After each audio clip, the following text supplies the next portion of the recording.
a TikTok trend requested by the YouTube user Mr. Awesome172, which shows people listening to the musical series Everywhere at the End of Time, created by the Caretaker.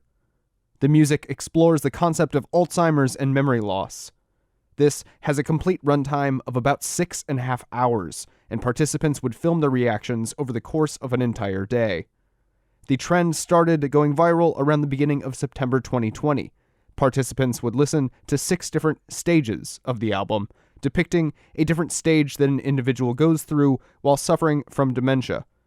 The music starts out as slowed-down ballroom dance music, which progressively goes through distortions, temporal shifts, reverberation, and other digital effects, which mimics the progressive decrease in function and capacity of a dementia patient. Participants would document their own experience, mental state, and emotive response, often exaggerated for viral effect, like this guy. Overlaying music from the specific sections, people would give their own breakdown of the section.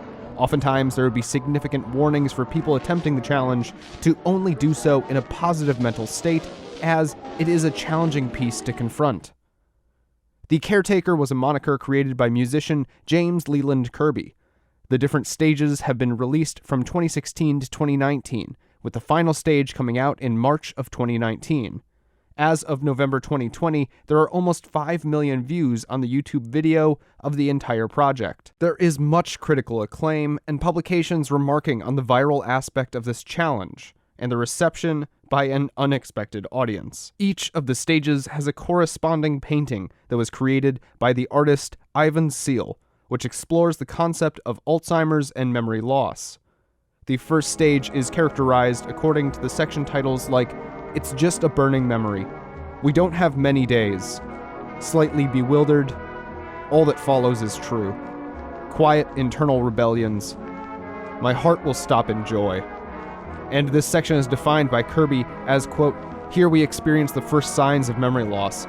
This stage is most like a beautiful daydream, the glory of old age and recollection, the last of the great days." The second stage is described as self-realization and awareness that something is wrong with a refusal to accept that. More effort is made to remember, so memories can be more long-form with little more deterioration in quality. The overall personal mood is generally lower than the first stage and at a point before confusion starts setting in. The third stage, quote, "Here we are presented with some of the last coherent memories before confusion fully rolls in and the gray mists form and fade away. Finest moments have been remembered. The musical flow in places is more confused and tangled. As we progress, some singular memories become more disturbed, isolated, broken, and distant. These are the last embers of awareness before we enter the post-awareness stages.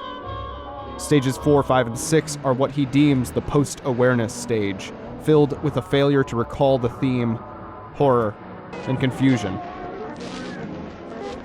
The unfamiliar becomes familiar. Stage 6 is presented without description. The album is exceptionally well acclaimed for its portrayal of a horrible disease that is fundamentally unrelatable. Brian Brown, the president of Dementia Care Education, an organization which trains real caretakers, praised the work for its expression of the disease, stating that, quote, "It's a much welcome thing, because it produced the empathy that's needed for young people who otherwise would not understand how dementia affects patients." 100 gex? I don't know how anyone could listen to music that sounds like that, am I right, guys? Anyways, I'm gonna go listen to An Empty Bliss Beyond This World by The Caretaker, which is an album that simulates Alzheimer's.